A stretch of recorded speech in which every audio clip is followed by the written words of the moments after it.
Hello, everyone. Jonathan McNeil, manager of the Neon here. Thank you so much for tuning in tonight for our special virtual roundtable surrounding the film Bill Trailer, Chasing Ghosts. We have a wonderful panel here to chat about the film with you this evening, and we'll get to them in just a moment because I want to share the trailer first. If you're just scrolling by on our Facebook page, and haven't heard of this film, I urge you to check it out. It's playing now in our virtual cinema. And you can find out more information on our website, neonmovies.com. Right on the top of that page, there is a banner that says, check out our virtual offerings. And you can see all the films that we're offering virtually that you can enjoy and explore while you're at home while still supporting the Neon. Thank you very much for doing that. So here is the trailer to the film Bill Trailer, Chasing Ghosts. I think Bill Trailer is probably the greatest artist you've never heard of, but he's getting heard of more and more. Trailers and inspired visuals. That's the only way you arrive at work. It's that distinct, that esoteric, that visually elegant and refined. Bill Trailer lived his life between two radically different worlds, rural and urban, old and new, black and white. He is engaging with issues around class, how we behave and how we treat one another, sometimes good and sometimes not so good. I see a very animated, agitated, violent, mystical realm. Bill Trailer was born into slavery in 1853 near Pleasant Hill, just outside Benton, Alabama. In the last years of his life, he lived in the city of Montgomery. One of the things that people talk about when you go to a New York City, it's a city that never sleeps. That's the way they talked about Monroe Street. He was witness to the rise of an African-American culture. The transcendent surprise is that all the while, he was nurturing a remarkable creative gift that would not be expressed for decades. There, he took it upon himself to pick up a pencil and paintbrush and put down the story of his life in the way that he could in pictures.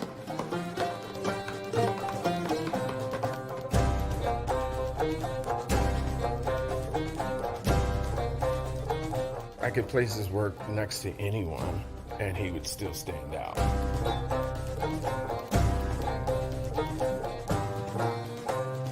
When I see Bill Trailer's work, I see this yearning for a place that's beyond here. It's a place that's not tangible.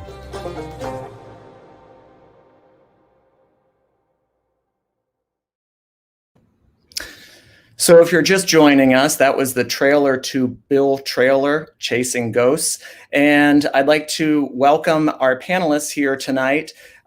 We have director and producer Jeffrey Wolf. Hello, Jeffrey. Hi, how are you? Doing well. Thank you for joining us tonight. We have producer Jeany Nisenholz-Wolf, who is also a Dayton native. Hello, Jeany. Thank you. Hi, Jonathan. And we have Dr. Flavia Bastos, the distinguished professor, research professor at the University of Cincinnati. Hello. Thank you for joining us, Dr. Bastos. And we have a renowned artist who is Dayton-based, and most Daytonians who are tuning in tonight certainly know him, Bing Davis. Thank you for joining us, Bing. Hey, my pleasure. Thank you. Thank you. I want to get right into this by asking everybody here when you first became aware of the work of Bill Trailer. Dr. Bastos, can you tell us, your first interaction, your first knowledge of his work? Sure. So I am Brazilian by birth, and I came to the United States in the early 90s to go to graduate school. And at that time, I was really interested in something that in Latin America we call arte popular, the art of the people, because I've been really interested in sort of the boundaries around knowledge and who gets to be called an artist. So trying to do research on that, and at the US library, the closest I could find was the terminology of outsider art. So browsing through an outsider art catalog, I was just paralyzed on the pages that showcased Bill Trailer, because his imagery is just so energetic and differentiated in many ways. So that was my first sort of exposure to him. and then I kept encountering him in these many years that I've been interested in outsider art. Very good. And Bing, how about you? When do you remember encountering Bill's work for the first time? That's a good question. I hadn't thought about trying to go back, but I know that as I got into college, I also wanted to learn more about a wider range of art. But I had, in the 11th grade, did my 11th grade research piece on Grandma Moses, who I found in the Reader's Digest of most important persons. So I became aware of the folk artists from that point in time, and then Clementine Hunter at Melrose Plantation in New Orleans. But when I began to teach, I began to include folk artists in my teaching, both in the high school and then greatly so once I started teaching at the university level on African art, African American art, and that meant dealing with folk artists as you've seen or outsider artists. So I became familiar with many of them and just would add them to my knowledge base and experience base. Very nice. And Jeany and Jeffrey, I've read a little bit. I know that your first encounter was back in 1982, if I recall. Can you tell us a little bit about that? You go first. I'll go first. All right. Well, since we're in Ohio virtually, our first contact with all this was at Ohio State University. We met Elijah Pierce when he had his first one-man show at the Ohio State University, and I happened to walk into the gallery that he was in, and it was filled with his work, and it was he and I, and we struck up this friendship. That was in the early 70s, and then in 1981, I did a trip down south, traveling through all the towns where he had family and friends. And along the way, I met those people. And then I stopped at the Corcoran Gallery of Art in Washington, D.C., 1982. And there was a show being hung, which Jeany and I lent Elijah Pierce works to, called Black Folk Art in America, 1930 to 1980. And sitting on the floor in the museum were framed Bill Traylor drawings that I had seen for the first time. And like Flavia, I was kind of gobsmacked by them because there was like this, they had this allure, and even though they looked simple, they were so complex and interesting that I couldn't get them out of my mind. And for years, I tried to unravel that imagery. And when I finally decided to make a movie about it, I dove deeper and deeper into that imagery. Very good. Do you want to add to that, Jeany? Well, the only thing I'd want to add is, so then I came for the opening of the show, and that was my first exposure to Bill Traylor. And I think a lot of people had this reaction to him because there were two curators of that show, and his yellow chicken image became the poster for the show. And the book has his coiled snake on it. So, we have the poster, we have the book. I was always looking at that. And what Jeffrey said was that mystery of his work that you really just long to unravel. He was the breakout star of that show. There is no doubt. I mean, I think that was the beginning of the rise of an interest in the work. And along with it, a lot of the other people who were in that show. But Bill Traylor always seemed to rise to the top. And Bing, so you mentioned coming across his work years ago, and while studying and preparing and teaching, that said, you just saw the documentary for the first time within the last couple of weeks. Can you tell us your initial response to the piece? Oh, I really enjoyed it because it was so thoroughly documenting his work and sharing and just giving positive attention. Because sometimes folk artists were considered a little bit off when they really are just a little bit deeper than those folks. So it was good to see the coverage and the celebration and the positive documentation of an important part of our culture. And also, which also helps to tie in what I learned too about Africa, and then particularly in Brazil, Bahia, and then South America, and then right on up through. It's just a continuation of that. So the more I have been exposed to folk art and traditional or outsider art, the more that connection is solidified of that creative experience and creative spirit. And Dr. Bastos, I know that you have kind of been, had a little closer connection to this piece over the years, knowing Jeffrey and Jeany. You saw a work in progress, and most recently, and just within the last week, saw the finished product. Can you tell us your response? Well, it's always fun to see work in progress, because you see how ideas get refined and pushed to the limit where they should be.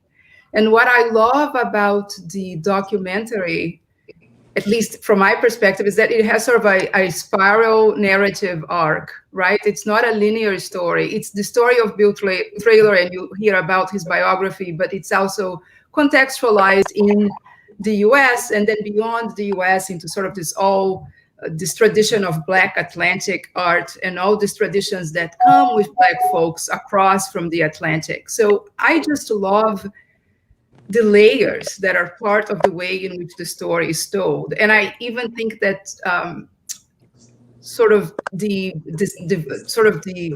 design of including things like tap dancing, which also has all these angles and motions and rhythms, kind of emphasize this layering of the narrative, and it makes it just an incredibly compelling documentary. It was really kind of exhilarating to see the final product. And actually, I do want to get to some questions about that tap dance and poetry, use of poetry in a moment. But Jeffrey, I do want to mention that, just in looking at your credits, you have quite a long career as an editor in film. I'm wondering if you can tell us if you think that your background as an editor helped inform you as a director, as far as on the front end, knowing what you wanted to include. I mean, as an editor, we know that you look at hundreds of hours of material to boil it down into, a concise 90-minute piece. I'm wondering about if you feel like your editing has helped you with your directing. That's a really good question. I would say there's one word that kind of is important in the 10 years it took me to make this film. And Jeany, is patience. I have a lot of patience, and I did a lot of listening, and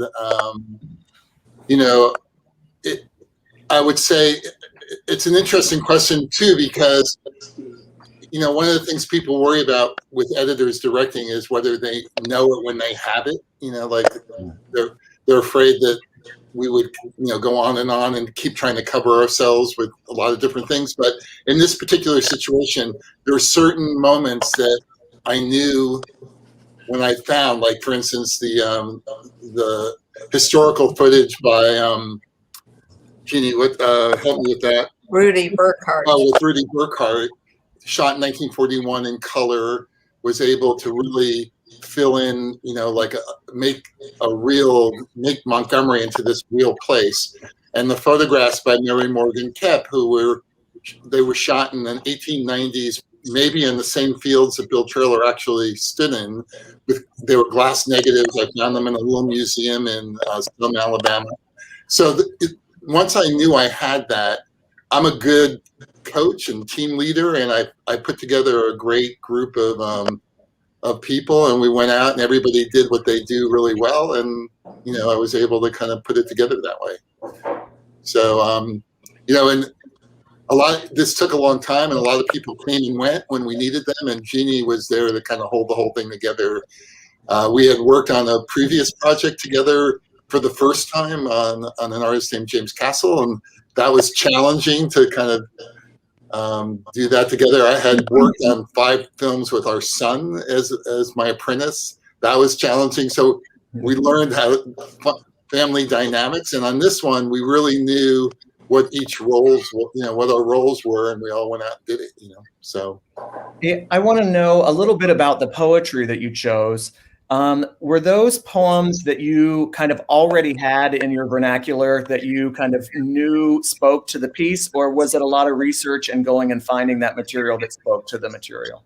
I would say tons of research. I had a very talented writer, Fred Barron, working with me, and we did a lot of reading. I mean, we literally, in the beginning of this, we had cardboard sheets up, and we tried to recreate Monroe Street and North Lawrence Street physically on these pieces of cardboard by going to directories from the 40s and 30s and trying to build Traylor's life up from scratch. And when you're Black and poor and indigent, the historical records aren't very well kept.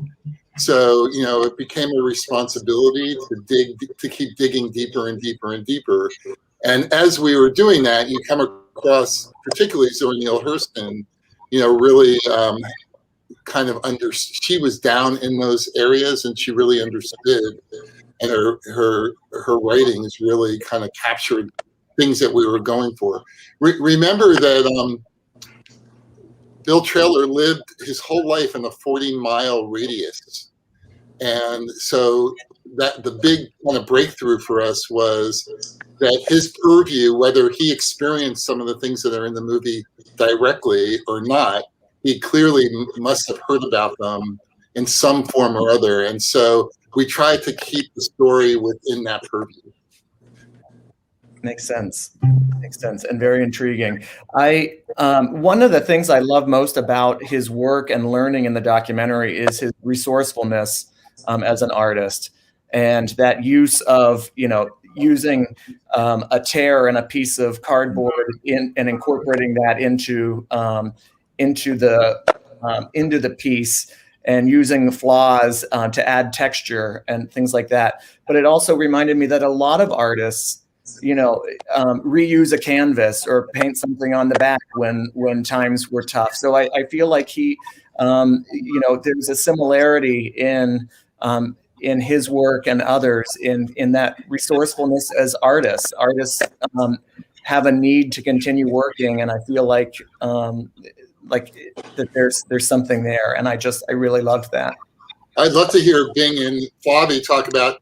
I mean, one artist I interviewed on my last film, Terry Winters, said that all painting starts in the middle.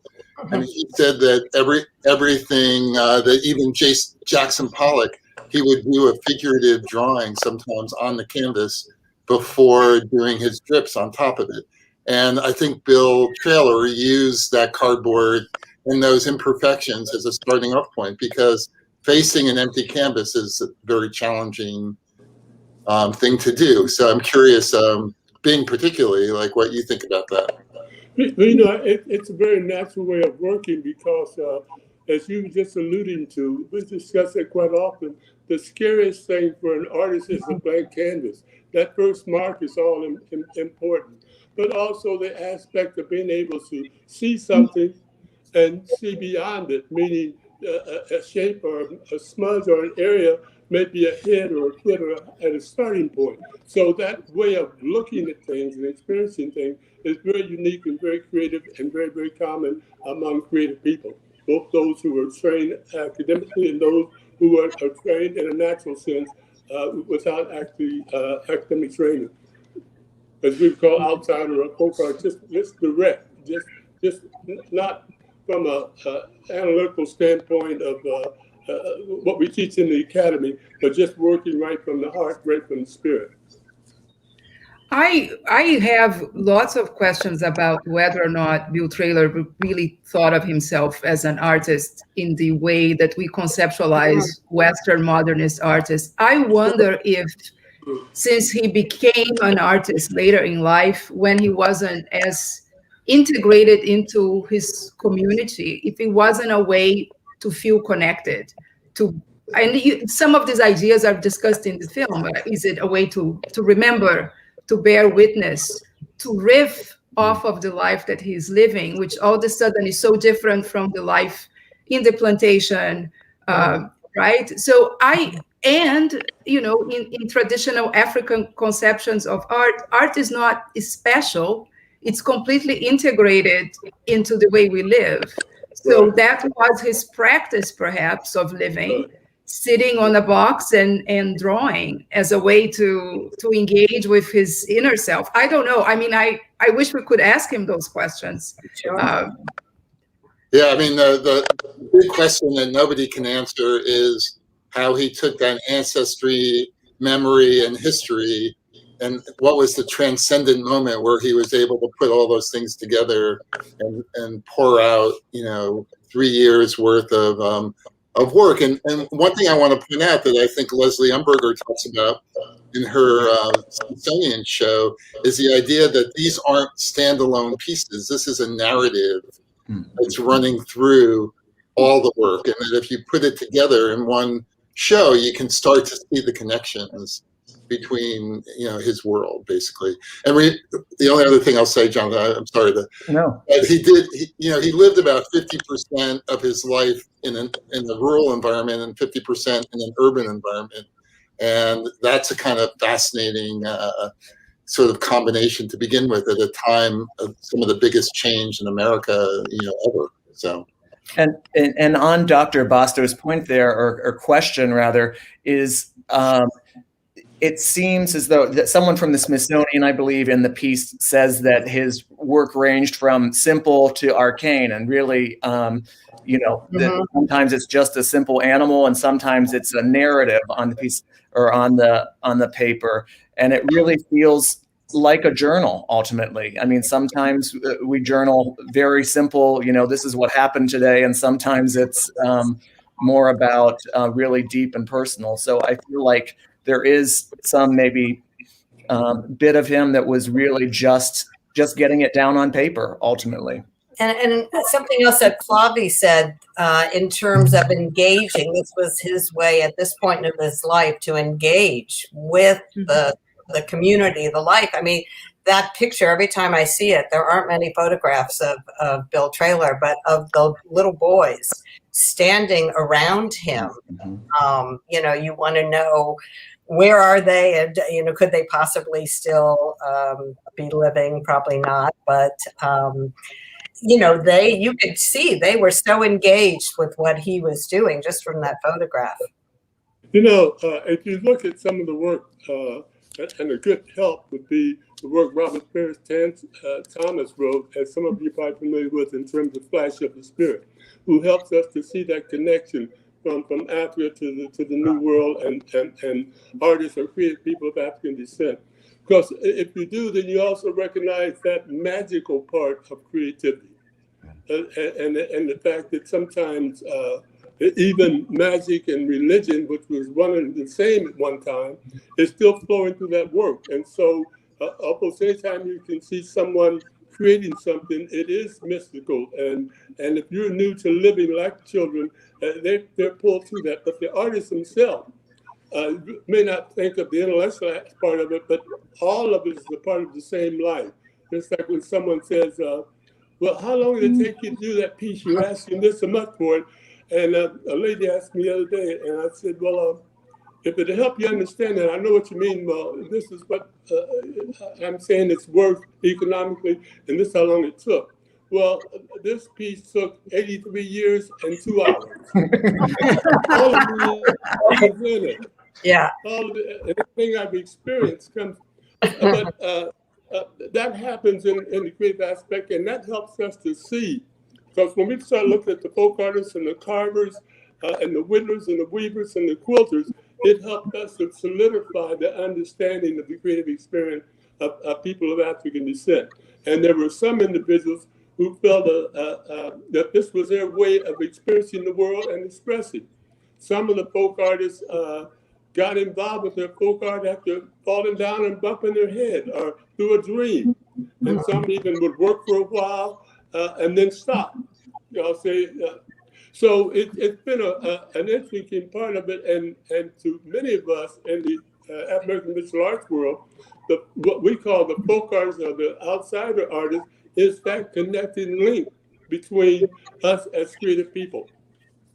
Yeah, one thing both what Bing and Flavia said is two things. Is one is the South in general, it has a magical realism built into it. Faulkner started, he was the kind of first American writer to really capture that magical narrative that takes place. And then in the movie, Greg Tate talks about conjure culture, and conjure culture is something that came up from, not so much from Africa as coming up from the South through Haiti and South America. And so those combinations, it's a real American mix going on here too, is that, this becomes not just an art that's post-slavery, it's an American story in some way, because it has all those elements that is typical of an American culture. Well, I don't want to get too spiritual here, but I do think that the spirit part of the art is critical to understanding it. And it's also sort of the Rosetta Stone of understanding it, because we look at it from the academic training we all received in our respective disciplines, from our experience of looking at art as a special activity in a museum, in a gallery, not as integrated into life. So in a way, we are the outsiders to this work, because we just don't have the framework that supports that spiritual and creative practice, rolled into one. And I think that's what makes TRAYLOR's work sort of mystical and enduring, because we keep trying to understand it and we don't have all the elements yet. We have to put all these brains together to get to a better interpretation. The other use of the word outsider in this is why this work, not just TRAYLOR, but many African-American artists have been left outside the canon of 20th century art, it took a long time for it to be taken seriously and be considered as part of that world, So that's why Roberta Smith says that he's the most famous 20th century artist you've never heard of, because attention wasn't passed that way, because he was outside the system. So trying to stay away from labels like that, as you notice, I never mentioned the word folk art or outsider in the movie. And so, yeah. Very good. Bing, Dr. Bastos, do you have any questions for the filmmakers? Ultimately, if you were sitting in an auditorium right now seeing the film, did you have questions for them that you would like addressed? I do have maybe an esoteric question. Bing, I'll be quick and then I'll let you go. So from the making perspective, right? So you were trying to put a documentary together. You got to look at documents and material culture, and all of a sudden you are unearthing the culture that is not documented, right? This is really underground culture. So I want to, maybe you could indulge us in talking about the troubles of unearthing this material, which I'm sure wasn't as abundant if you were going to research, a college-educated white artist from the early 20th century. Jeany, you want to start with that?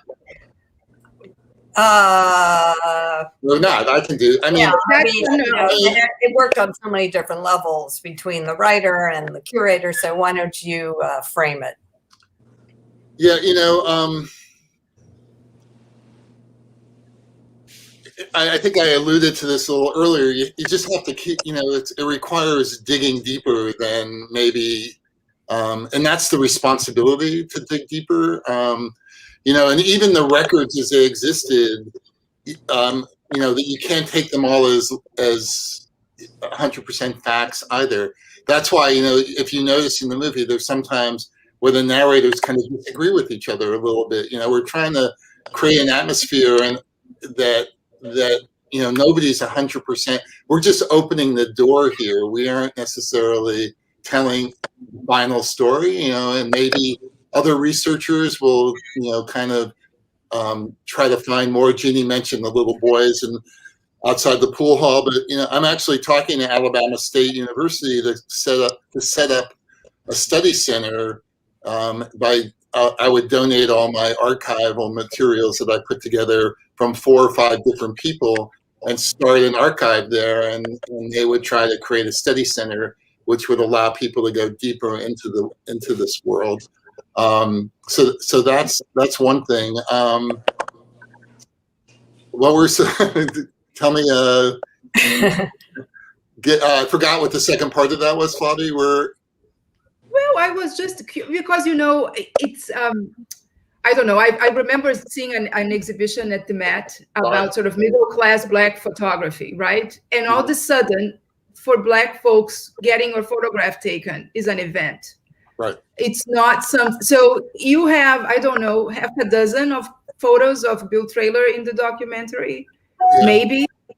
So a lot of the images repeat themselves, and I think that's on the making end of things. It presents a challenge to create the rhythm and the diversity in the narrative, so that the viewer is not going, "Oh, here is that picture of Bill Traylor in the backyard again."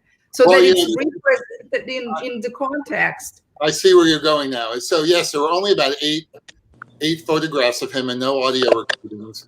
And so what we tried to do is every time we use those pictures, we tried to come to them with a different, so you looked at the pictures a little different way and didn't necessarily think of them as the same thing. But I think the bigger question that you're asking is that I was lucky enough that maybe 7 or 8 years ago, Leslie Umberger and I we knew each other, and I had given a talk about Traylor, and she came up to me and said, "I'm moving from the Kohler Center in Wisconsin to the Smithsonian, and I'd like to do a Bill Traylor show in 5 years. And would you be interested in working in parallel with me on that?"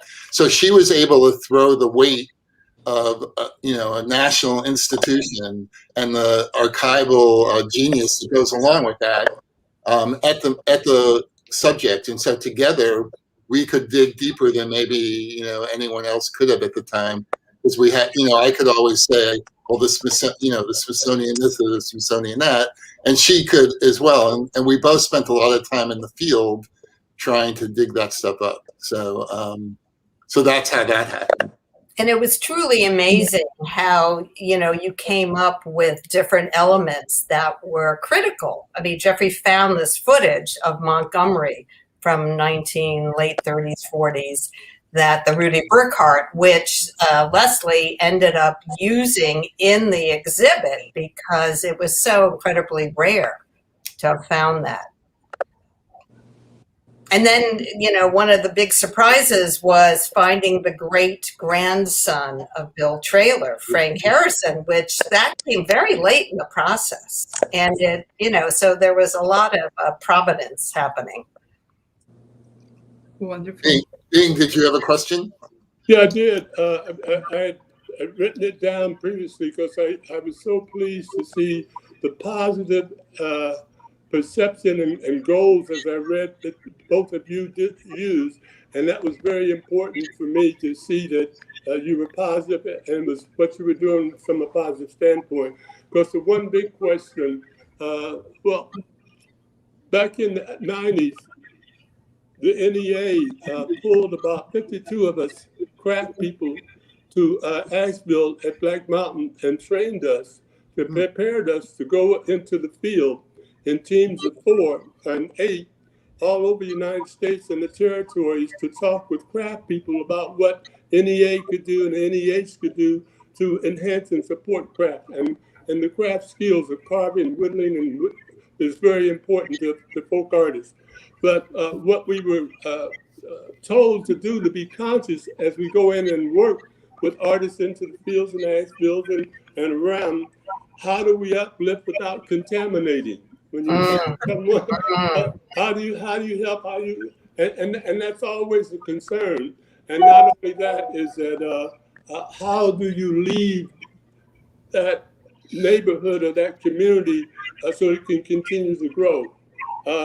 So I was pleased to see that. So my main question is, what are some of the positive results of the effort that you've done with this 10 years of work that you can see is going to enhance other folk artists in the area or the area? I heard the comments that some of the relatives, because they can easily get concerned only with the wonderful now financial returns that these works are getting, in contrast to what their purpose was, and also the positiveness of the community.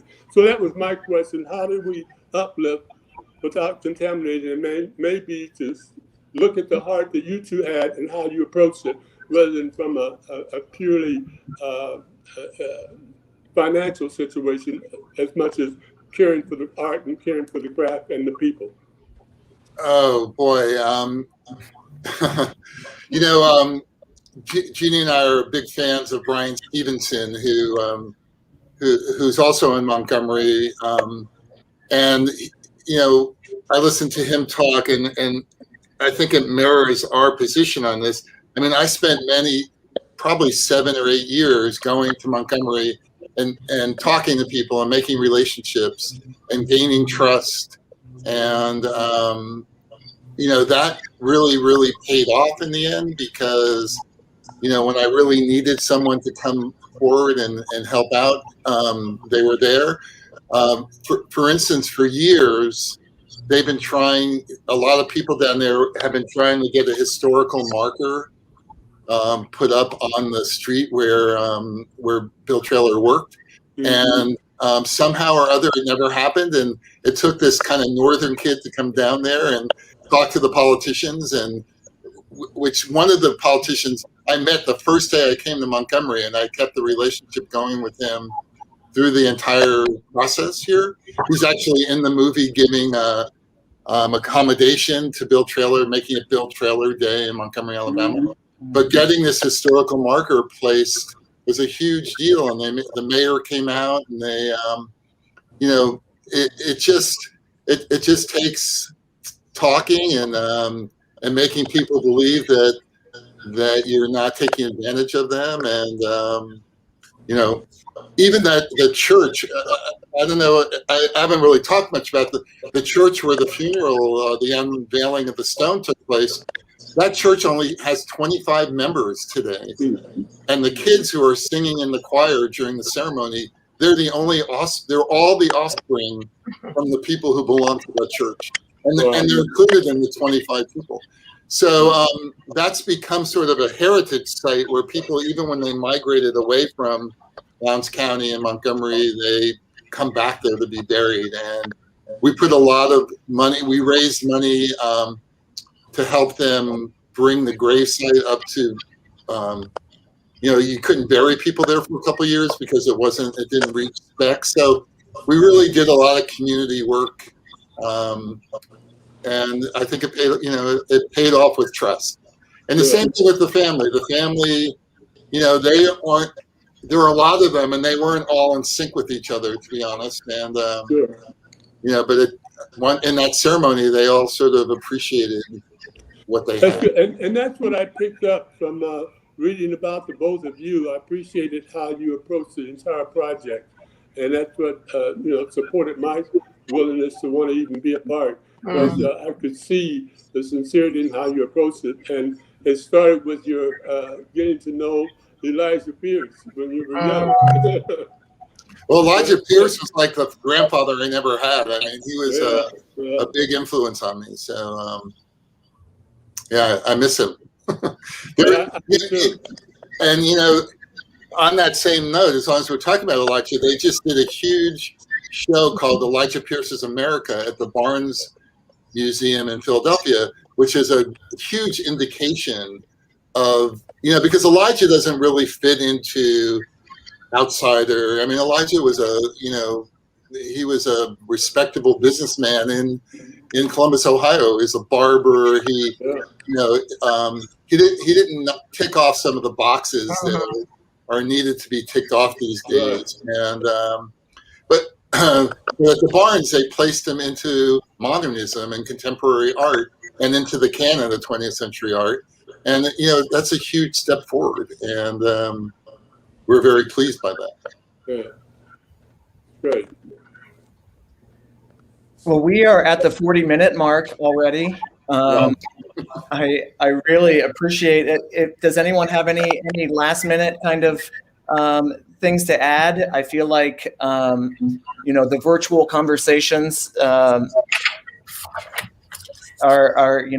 more and more. Certainly, we're trying to connect with people while they're at home.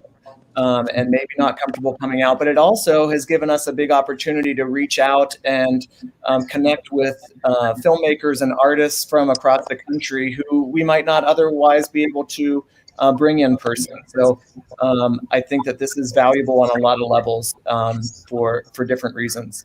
I wanted Jeany to talk a little bit about her experiences in Dayton and what kind of got her interested in film there too. Oh, look, it's an interesting story based on how you were brought up in Dayton and your Ohio past, and I think people there would like to hear a little bit about that. Go.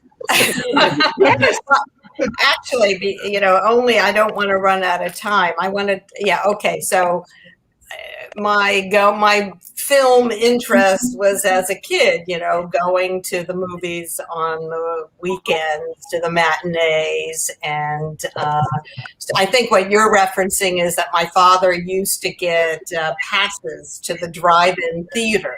So that would be our entertainment, to the Dixie drive-in. So that's how we would, especially when I was younger and couldn't go out on my own, that's how I would spend my weekend evenings. But I just, I didn't know your art, so I looked you up too, of course. Good. And I saw a video from Dayton. What was it called? Dayton Project Original? I can't remember. It was. Oh yeah. It was a while ago. But you said something which is so fitting also to me and to others who are trying to understand, I think, Bill Traylor. You talk about a life and living a life, and this is who I am. This is what I saw. This is how I celebrated being alive. Mm-hmm. And I thought that was so fitting Thank you. And that's what I learned from looking at folk artists and outsider artists are just creative people. As a matter of fact, I was going to say, I hope that more people who are here tonight will slow down as they're going through various towns and look at yards. If you look at someone's backyard or you're going to, and if they appear to you to be overly decorated, then that's more than likely a person who has the same spirit as what we view as an outsider art. Some of the best artwork can be found on porches and sidewalks and yards. But yeah, I thank you for that, because I really believe that. Art's is the extension of life. And also, you want to represent people as men and women in full. You want to know the things that the bawdiness and the good, and you don't want to shy away from that, and make sure that that you give people a complete picture of whatever you can. So. Right, and I think one of my favorite things tonight is talking about the most recent asking how long a piece takes to make. It takes your entire life plus. Right. I love that, and it kind of speaks to every piece that filmmakers make and artists make. Is the new piece is contains a lot of the old too. So I think that's pretty powerful stuff, actually. So I want to say one thing, if I have a minute or 30 seconds. Please. I just keep thinking about this moment of reckoning of racial justice and the power of these transformative stories. Because you can look at two white filmmakers telling the story of an underprivileged Black man, or you can really look at how telling a story well can transform how you think about that experience, and whether it means people just get to know who Bill Traylor is, or they think of him as a 20th century artist, or they have a bunch of questions that they will keep pursuing. That transformative nature of inquiry is the beginning of racial justice. And I just think it's important to make that connection at this time. Absolutely. I appreciate you bringing it up. That's a good one. Yeah. Good. Very good. We're living in tricky times. Who gets to tell the story? You know, I mean, that's.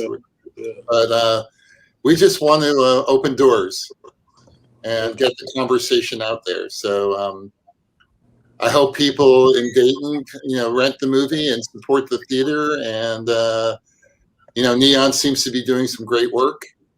So. Thank you. Well, thank you, all of you, for being a part of this tonight. It's something extra special for our community and can even live beyond our community and kind of show what we've got going on here. So thank you so much for being a part of it. Thank you so much. Really appreciate this opportunity. And thank you to Meredith Moss, too, for writing a really nice story in the Dayton Daily News to help spread the word. And I have to give a shout out to Irv Moskowitz, who got all this going. Right. Right.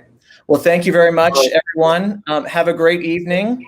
And please, if you folks out there, please go to neonmovies.com. If you've not seen the film already, please check it out. It will be available for another couple weeks on our virtual platform. So thank you.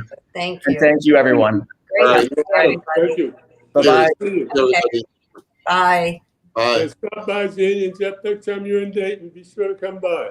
Okay, Yes, it's been a while, but we will. And Flavia, we need to see you more.